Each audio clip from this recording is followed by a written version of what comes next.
Subscribe کریں ایرج star T V کو اور بیل آئیکن کو دبائیں لیٹسٹ ویڈیو سب سے پہلے دیکھنے کے لیے۔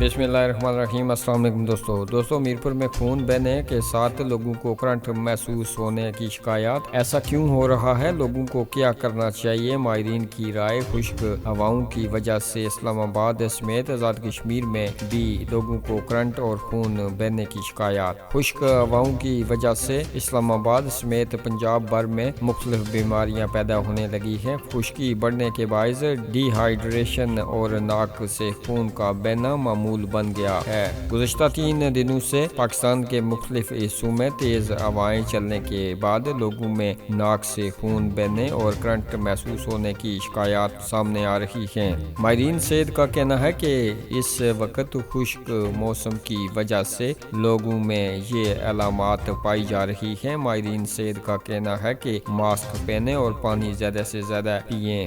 دھوپ میں باہر نہ نکلیں تو ان بیماریوں سے محفوظ رہا جا سکتا ہے۔ ماہرین نے مزید کہا کہ تیز ہواؤں کے باعث سوشل میڈیا پر کافی لوگ گمراہ کن پروپیگنڈے میں مصروف ہیں، تاہم گھبرانے والی بات نہیں ہے۔ پانی زیادہ سے زیادہ پئیں، باہر جاتے وقت ماسک اور اینک استعمال کریں۔ یہ بھی بتایا گیا ہے کہ ان علامات میں مبتلا متاثرہ شہری بڑی تعداد میں اسپتالوں اور نجی کلینکس کا رخ کر رہے ہیں، جبکہ ملک میں جاری کووڈ-19 وائرس کی تیسری لہر کی وجہ سے بھی اس تمام صورتحال نے شہریوں کو تشویش میں مبتلا کر دیا ہے۔ خاص کر لوگ سوشل میڈیا کے ذریعے اس حوالے سے اپنی تشویش کا اظہار کرنے لگے، جس کے بعد لوگوں کی اکثریت اس صورتحال کی وجہ سے خوف کا شکار ہو گئی۔ اس حوالے سے کچھ ماہرین کی رائے میں خشک ہواؤں میں نمی نہ ہونے سے شہری بیمار ہو رہے ہیں، اس لیے زیادہ سے زیادہ پانی پیا جائے، جبکہ کچھ ماہرین کی رائے میں حال ہی میں موسم کی اچانک دہری تبدیلی کی وجہ سے یہ خون بہنے کا سلسلہ شروع ہوا ہے اور عموماً الرجی والے افراد متاثر ہو رہے ہیں۔ سردی کی اچانک خاتمے اور پھر بارشوں سے دوبارہ اور گرمی کی ملن سے زیادہ تر الرجی کے شکار لوگوں کے ناک سے خون بہہ رہا ہے۔ لوگوں کو تلقین کی گئی ہے کہ ویزلین، گھریلو تیل اور فیس ماسک کا استعمال لازمی کریں تاکہ موسم کی خشکی جسم پر اثر انداز نہ ہو سکے۔